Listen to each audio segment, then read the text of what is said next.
soothing story time.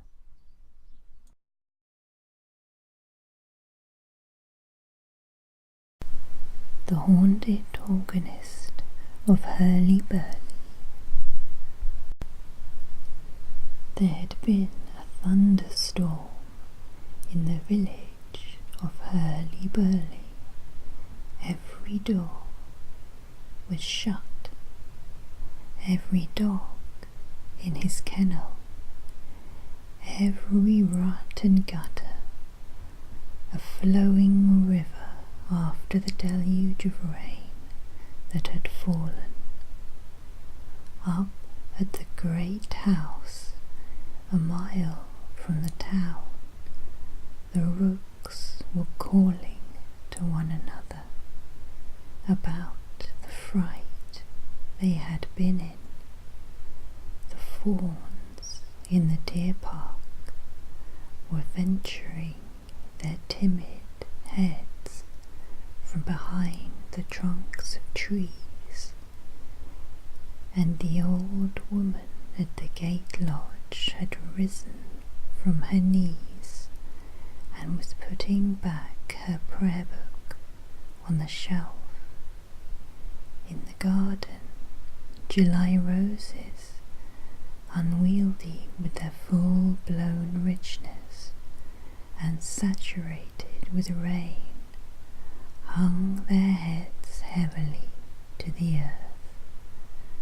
Others, already fallen, lay flat upon their blooming faces on the path, where Bess, Mistress Hurly's maid, would find them when going on her morning quest of rose leaves for her lady's potpourri. Ranks of white lilies, just brought to perfection by today's sun, lay dabbled in the mire of flooded mould. Tears ran down the amber cheeks of the plums on the south wall, and not a bee had ventured out of the hives, though the scent of the air was sweet enough to tempt the laziest drone. The sky was still lurid behind the boles of the upland oaks, but the birds had begun to dive in and out of the ivy that wrapped up the home of the Hurleys of Hurly Burly. This thunderstorm took place more than half a century ago, and we must remember that Mistress Hurly was dressed in the fashion of that time as she crept out from behind the squire's chair, now that the lightning was over, and with many nervous glances towards the window, sat down before her husband, the tea urn and the muffins. We can picture her fine lace cap with its peachy ribbons, the frill on the hem of her cambric gown just touching her ankles, the embroidered clocks on her stockings, the rosettes on her shoes, but not so easily the lilac shade of her mild eyes, the satin skin which still kept its delicate bloom, though wrinkled with advancing age, and the pale, sweet, puckered mouth that time and sorrow had made angelic, while trying vainly to deface its beauty.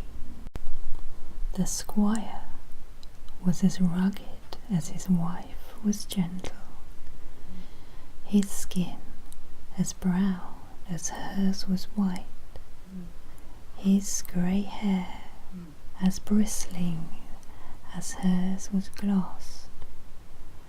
The years had ploughed his face into ruts and channels.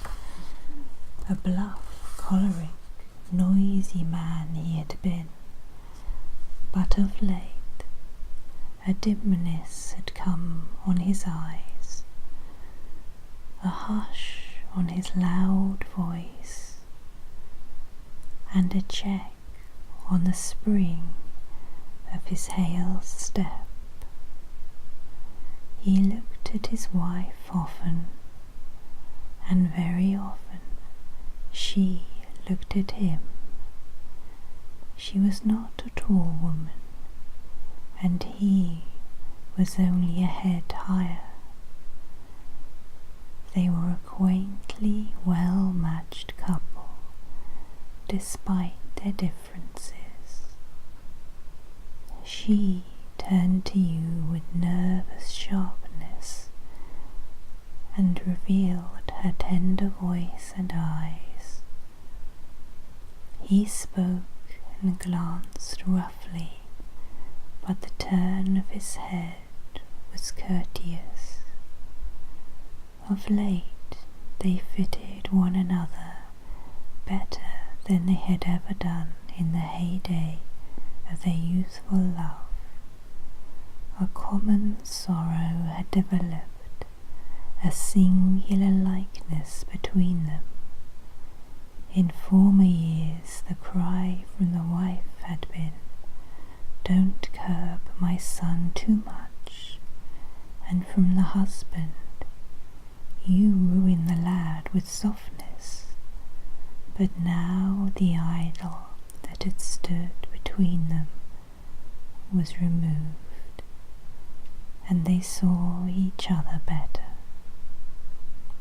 The room in which they sat was a pleasant old-fashioned drawing-room, with a general spider-legged character about the fittings, spinet and guitar in their places, with a great deal of copied music beside them, carpet, tawny wreaths on the pale blue flutings on the walls, and faint gilding on the furniture.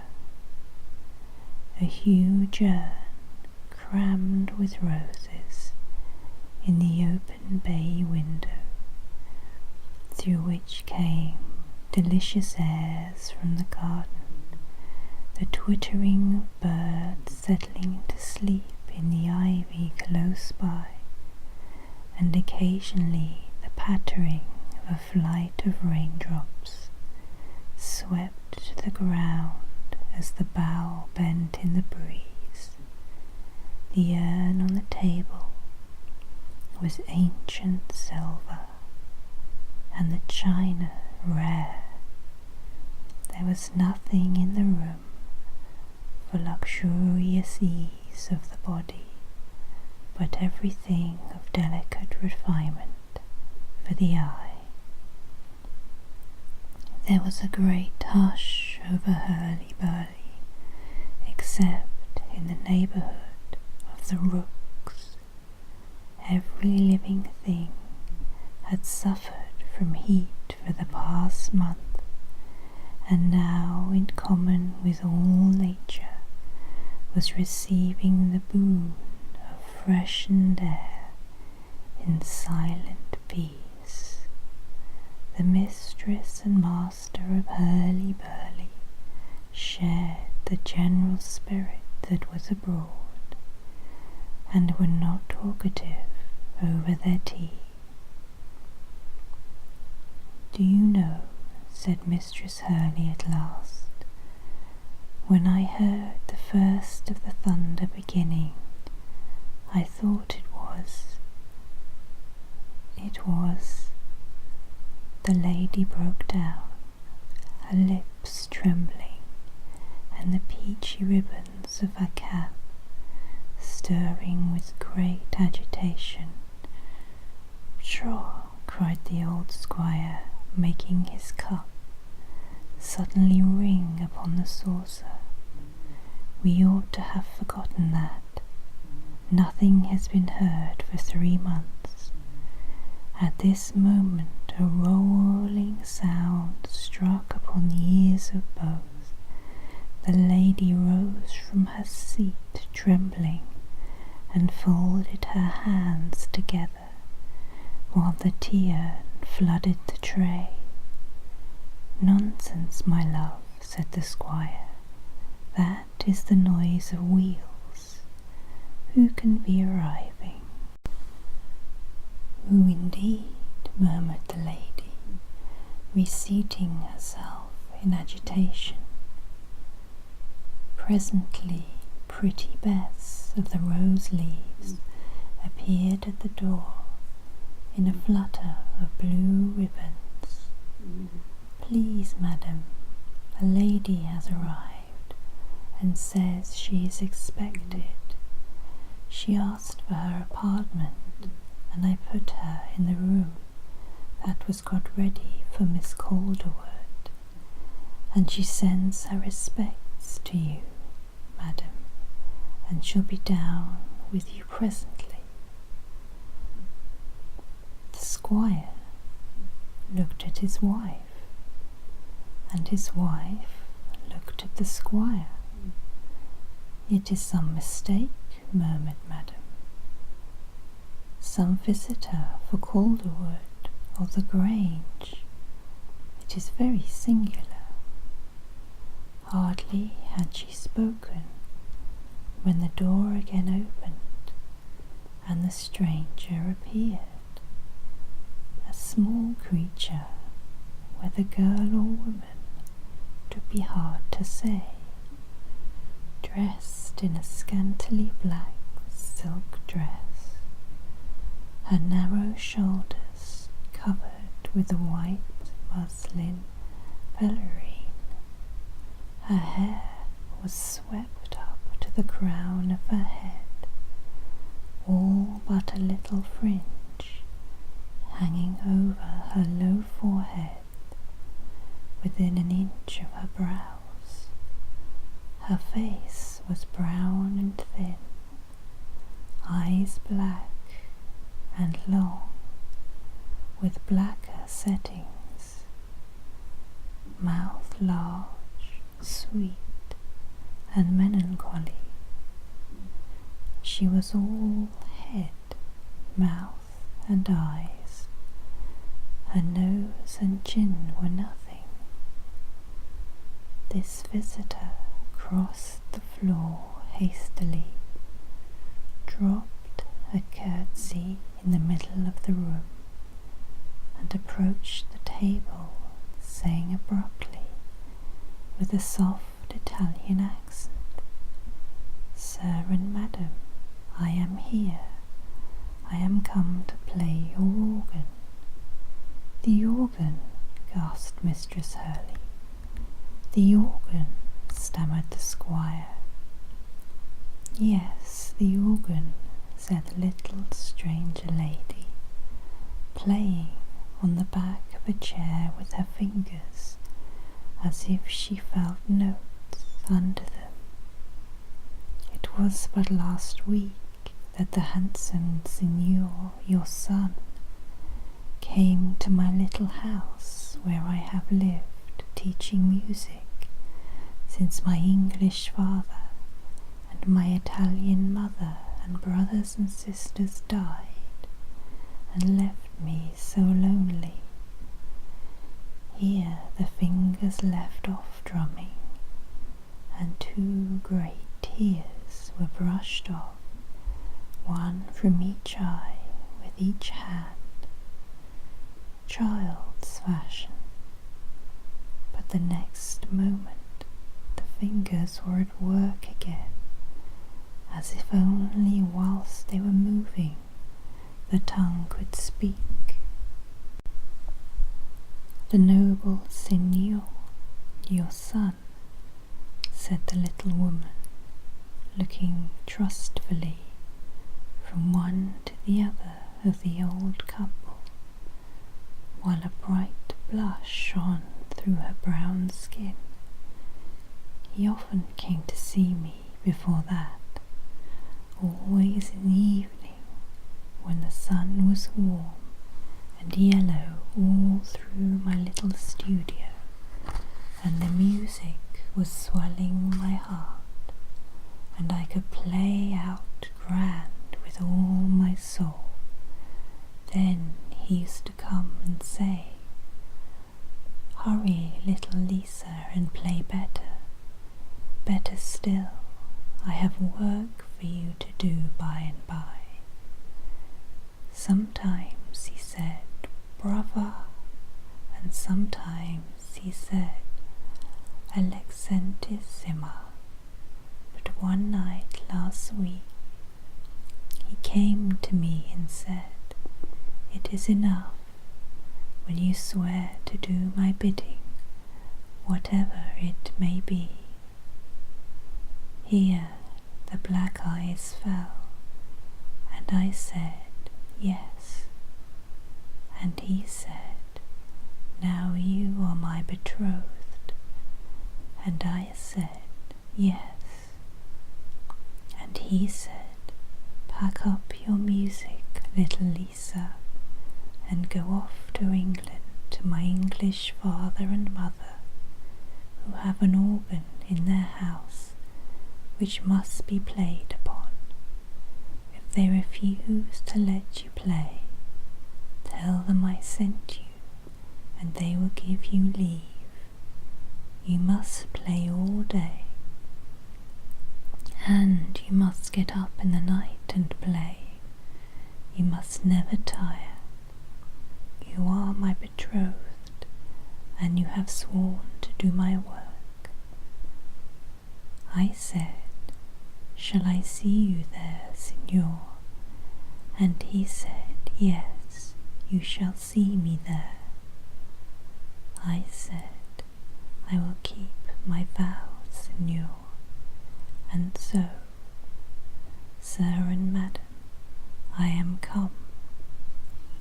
The soft foreign voice left off talking, the fingers left off thrumming on the chair, and the little stranger gazed in dismay at her auditors, both pale with agitation. "You are deceived. You made a mistake." And they in one breath, "Our son," began Mistress Hurly, but her mouth twitched, her voice broke, and she looked piteously towards her husband. "Our son," said the squire, making an effort to conquer the quavering in his voice, "our son is long dead." "Nay, nay," said the little foreigner, "if you have thought him dead, have good cheer, dear sir and madam. He is alive, he is well, and strong and handsome. But 1, 2, 3, 4, 5 on the fingers days ago he stood by my side. It is some strange mistake, some wonderful coincidence," said the mistress and master of Hurly Burly. "Let us take her to the gallery," murmured the mother, "of this son who was thus dead and alive. There is yet light to see the pictures. She will not know his portrait." The bewildered wife and husband led their strange visitor away to a long, gloomy room at the west side of the house, where the faint gleams from the darkening sky still lingered on the portraits of the Hurly family. "Doubtless he is like this," said the squire, pointing to a fair-haired young man with a mild face, brother of his own who had been lost at sea.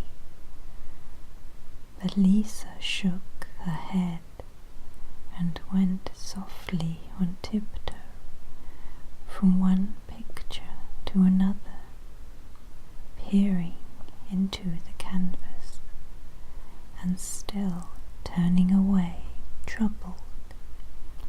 But at last a shriek of delight startled the shadowy chamber.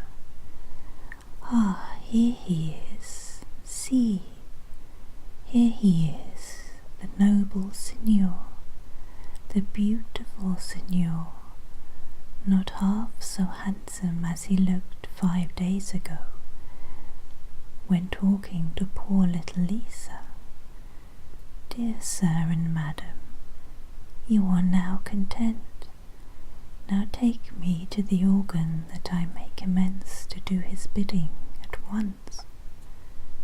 The mistress of Hurly Burly clung fast by her husband's arm.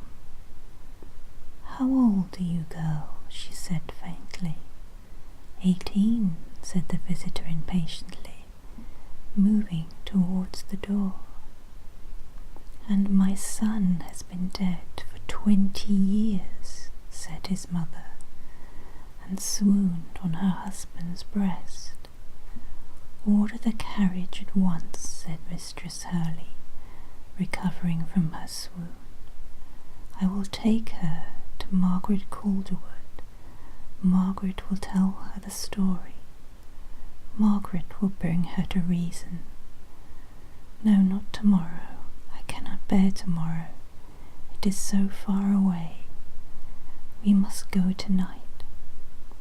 The little signora thought the old lady mad, but she put on her cloak again obediently and took her seat beside Mistress Hurly in the Hurly family coach.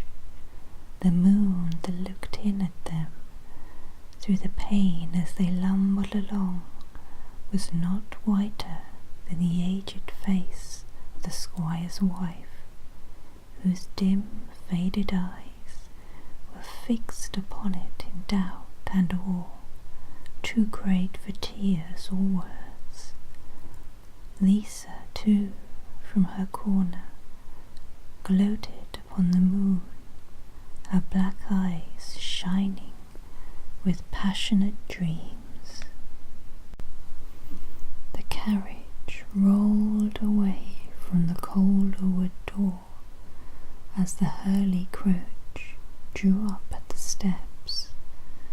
Margaret Calderwood had just returned from a dinner party, and at the open door a splendid figure was standing, a tall woman dressed in brown velvet, the diamonds on her bosom glistening in the moonlight that revealed her, pouring as it did over the house from eaves to basement. Mistress Hurly fell into her outstretched arms with a groan, and the strong woman carried her aged friend like a baby into the house. Little Lisa was overlooked and sat down contentedly on the threshold to gloat a while longer on the moon and to thrum imaginary sonatas on the doorstep. There were tears and sobs in the dusk, moonlit room into which Margaret Calderwood carried her friend. There was a long consultation, and then Margaret, having hushed away the grieving woman into some quiet corner, came forth to look for the little dark-faced stranger who had arrived so unwelcome from beyond the seas with such wild communication from the dead. End of